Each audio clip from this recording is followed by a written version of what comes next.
Everything is permitted without God, even crime. What do you think about this phrase that Ivan said in Detoevsky's last novel, The Brothers Karamazeve? Ivan is an educated journalist famous for his atheistic ideas, and he hates his father and brothers. I cannot deny that Ivan's personality affected me for a while, and at that phase, I started to question everything around me, like, is there a God? Why are there still thousands of crimes and tragedies committed in a world that God watches and protects? Everything is permitted without God, even crime, Ivan says. Does this mean that God does not exist? And this is why crimes are on the rise? When I got back my senses after the euphoria of the novel had gone, I began to realize that the answer was in Ivan words itself.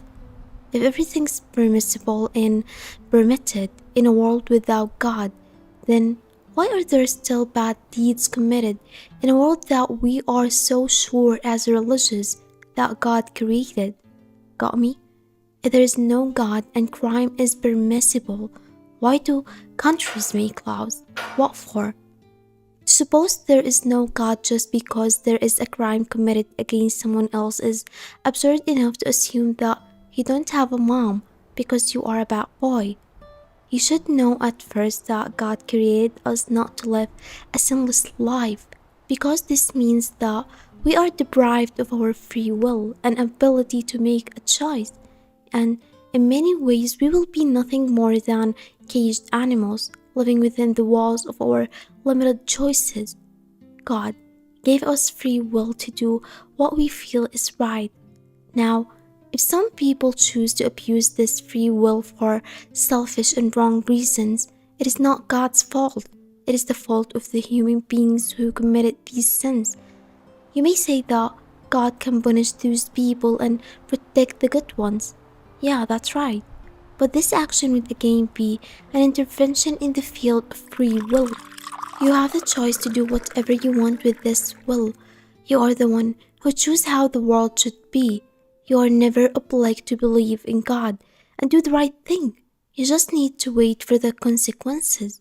So, even if you don't believe in God, you'll find that you won't do any random thing that comes to your mind because in your own philosophy, it is permissible and permitted. You won't kill your neighbor for arguing over the trash cans. You won't kill your friend because of his silly jokes. And you won't slap your father because he told you to behave.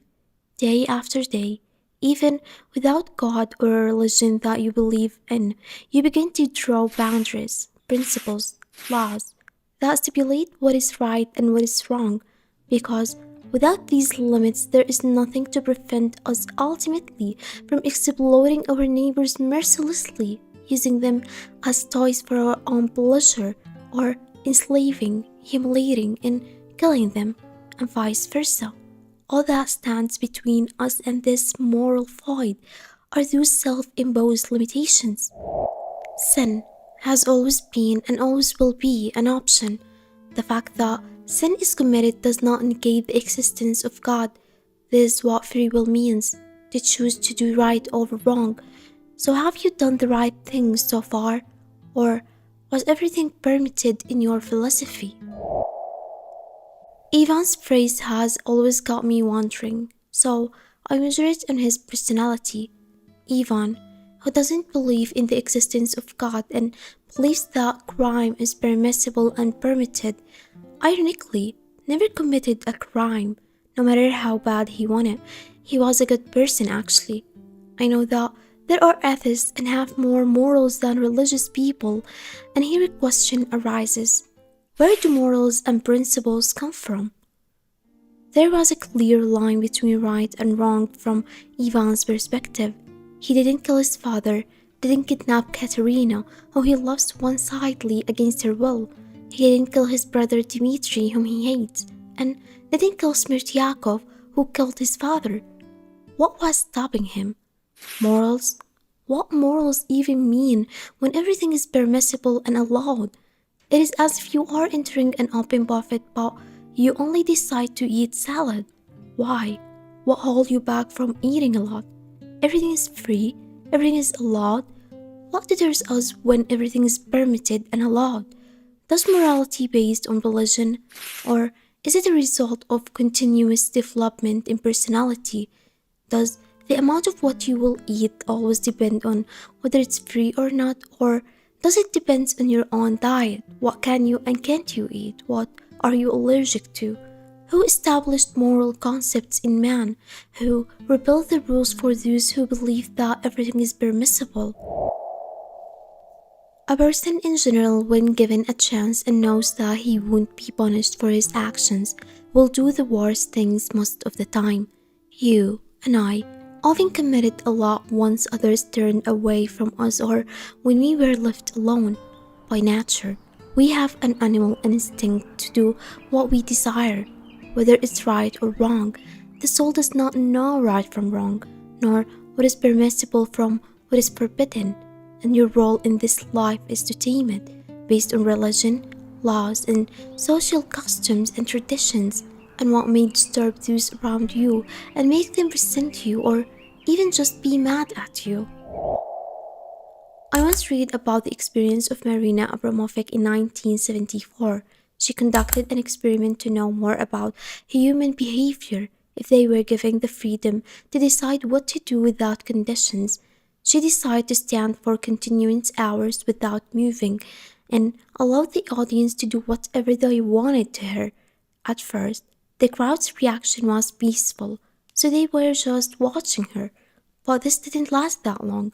As they began to become more and more aggressive, they torn off her clothes and booked her stomach with the thorns of flowers, and some sexual harassed her and threatened her with a gun.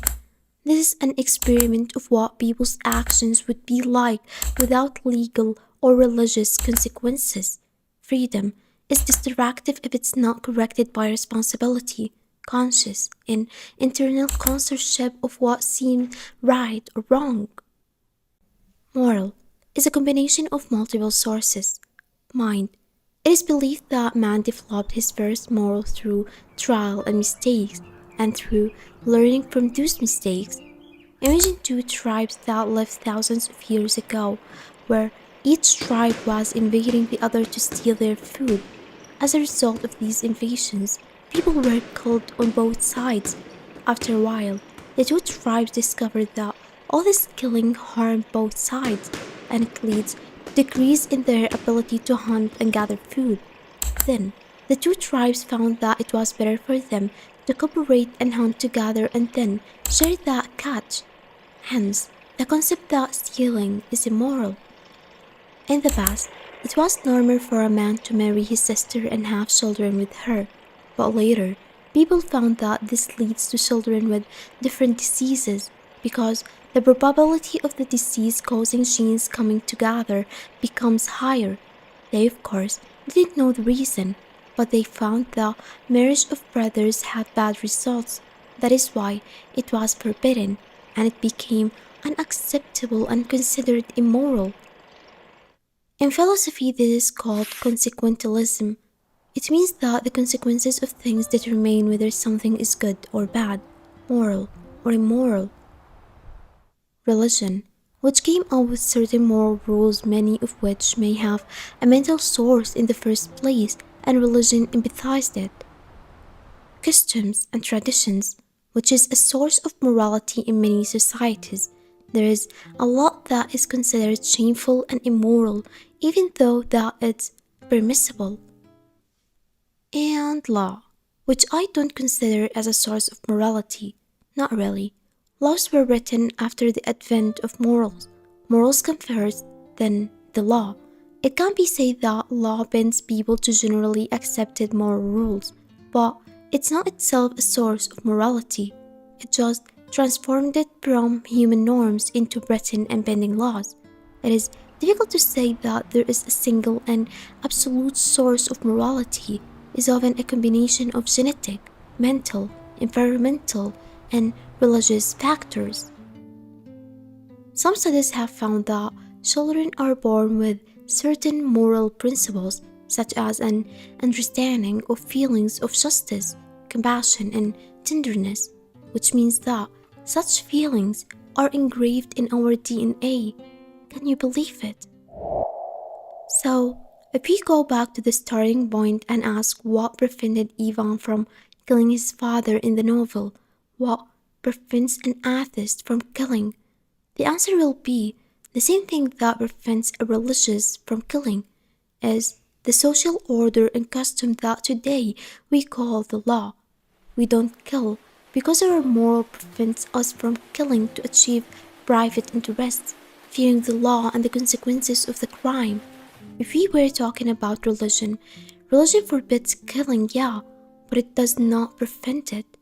And here perhaps Ivan's idea of crime emerged as being permissible because it occurs in a world in which they believe in God, and this denies the existence of God because crimes still happen and pain is still there. The thing that Ivan or many people don't understand is that God exists and has said what is permissible and forbidden, and has given us will, and we act according to our will. If there is no presence of God in the heart of someone, this doesn't negate God existing from the whole universe. And if the crime is still happening, this doesn't mean that God is incompetent because he didn't prevent it, but rather because this is your free will and it will have its earthly and hereafter consequences. Ivan argues about the judgment day, and if that day justifies all this torment today, then yeah, it justifies it. It's as if you are saying, why am I studying so hard today to take the exam tomorrow? Why do I exercise to get a perfect body? Why do I go on a strict diet to lose weight? Nothing comes without suffering, babe, and in order to deserve something, you must work hard for it.